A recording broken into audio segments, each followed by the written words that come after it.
Hi, this is doctor Anita Chaudhary. आज हम sunscreens के बारे में बात करेंगे। अगर मुझे पर्सनली पूछा जाए कि एक ऐसा कौन सा प्रोडक्ट है जो आपकी लाइफ के लिए लॉन्ग टर्म यूज़ के लिए जो कि बहुत ही इम्पॉर्टेंट है, तो मैं उसे कहूँगी कि मेरे लिए सनस्क्रीन सबसे ज़्यादा इम्पॉर्टेंट है। सनस्क्रीन हमारे लिए क्यों इम्पॉर्टेंट है, वो इसलिए क्योंकि ये 3 तरह से हमें फ़ायदा पहुँचाता है। नंबर 1, ये एक एंटी एजिंग का काम करता है। लोग सोचते हैं कि रेटिनॉल या दूसरे ऐसे प्रोडक्ट्स हैं, पेप्टाइड्स कुछ आते हैं, सीरम्स ऐसे महंगे महंगे आते हैं, वो ही केवल एंटी एजिंग का काम करते हैं, लेकिन ये एक मिथ है। सनस्क्रीन है वो भी एक बहुत अच्छा एंटी एजिंग एजेंट है। इस क्यों है, क्योंकि इसमें जो सन की रेज है उसमें UVA और UVB 2 तरह की किरणें होती हैं। तो UVB है वो स्किन की सरफेस पे काम करके और उसको जलाता है, और UVA है वो स्किन के अंदर एब्जॉर्ब होके कोलेजन एक प्रोटीन जो स्किन में पाया जाता है, जो कि यूथफुल रखने के लिए बहुत ज़रूरी है स्किन को। और तो ये UVA रेज हैं, ये इस कोलेजन पर अटैक करती हैं और उस तरह से एक फाइन लाइंस और रिंकल्स जैसी चीज़ें जो कि एजिंग का साइन है वो प्रोड्यूस करती हैं। तो इस तरह से इन दोनों रेज को UVA और B को प्रोटेक्ट करके ये एंटी एजिंग का काम करता है। नंबर 2, इसका बेनिफिट है कि पिगमेंटेशन में हम इंडियन स्किन वाले ज़्यादातर ब्राउन स्किन हमारी होती है, और ब्राउन स्किन में जो कलर प्रोड्यूसिंग सेल्स मेलानोसाइट्स हैं वो काफ़ी एक्टिव होती हैं।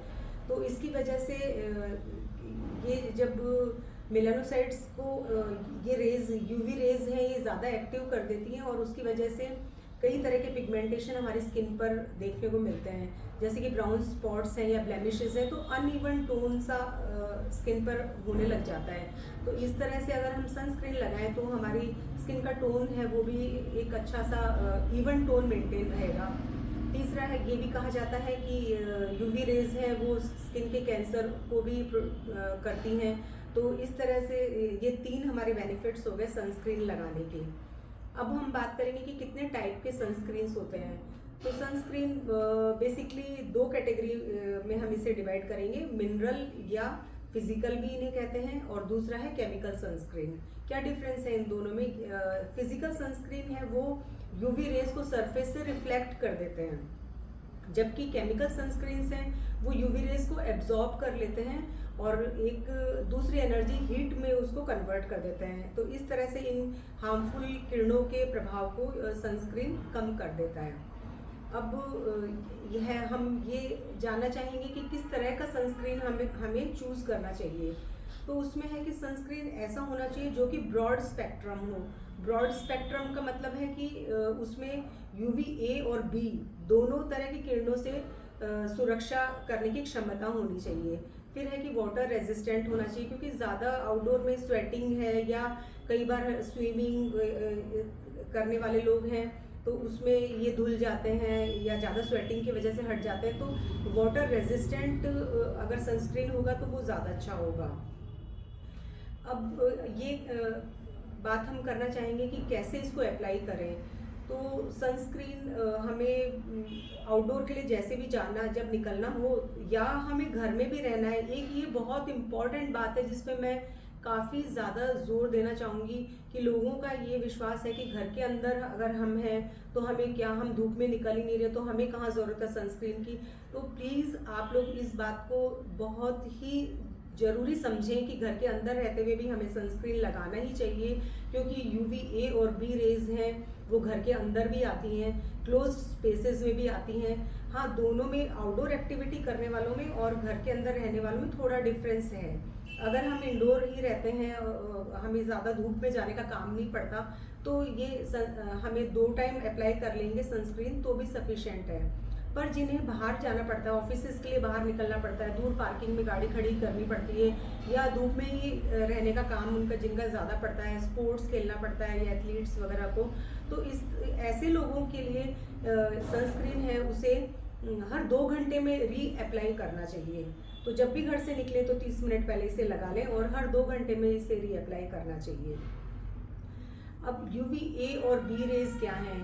यूवी तो ब्रॉड स्पेक्ट्रम हम कैसे चूज़ करें, तो उसमें ज़्यादातर लोग अभी तक इतना ही लोगों को पता है कि यूवी बी रेज है, वहाँ की एसपीएफ लिखा हुआ हम मेनली देखते हैं। ज़्यादातर लोगों से मैंने पूछा भी तो वो ये कहते हैं कि हम इस तरह से चूज़ करते हैं, एसपीएफ जितना ज़्यादा है वो सनस्क्रीन हमारे लिए बेस्ट है।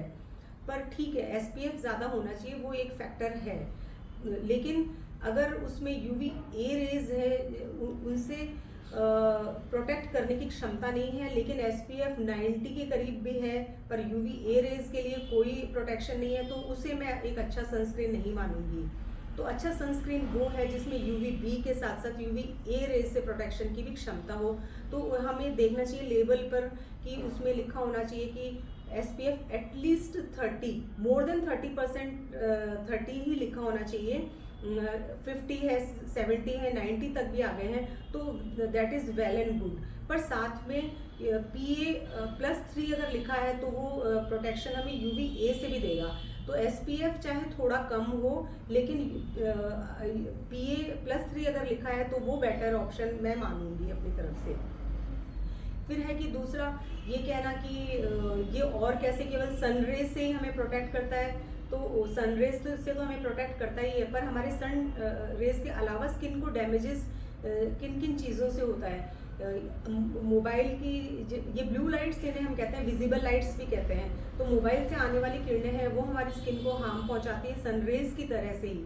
और LED लाइट्स हैं वो नुकसान पहुंचाती हैं, लैपटॉप की किरणें हैं वो नुकसान पहुंचाती हैं, इवन टीवी की स्क्रीन से निकलने वाली किरणें हैं ये भी हमें नुकसान पहुंचाती है। तो ये विजिबल लाइट्स की कैटेगरी में आता है। तो ये PA+3 जहाँ लिखा है तो वो हमें विजिबल लाइट से भी प्रोटेक्ट करता है, तो इसलिए SPF हाई होना चाहिए और PA+3 भी लिखा होना चाहिए, तो वो हमें कंप्लीट तीनों चीज़ों से protection, UVA, UVB and visible light तीनों से प्रोटेक्शन देने वाला एक अच्छा सनस्क्रीन माना जाएगा। तो आज के लिए तो अभी हम सनस्क्रीन पर इतनी ही बात करेंगे। ये एक बेहद ही एसेंशियल प्रोडक्ट है जिसे हमें हमारी लाइफस्टाइल का एक पार्ट, अभिन्न अंग बना लेना चाहिए। और फिर है कि सनस्क्रीन इंडिविजुअली भी ड्राई स्किन के लिए अलग होता है, ऑयली स्किन के लिए अलग है, कॉम्बिनेशन स्किन के लिए अलग है, फिर हाई एंड सनस्क्रीन्स भी कई आते हैं, तो उनके बारे में हम नेक्स्ट वीडियो में बात करेंगे। आज के लिए इतना ही। Thank you so much.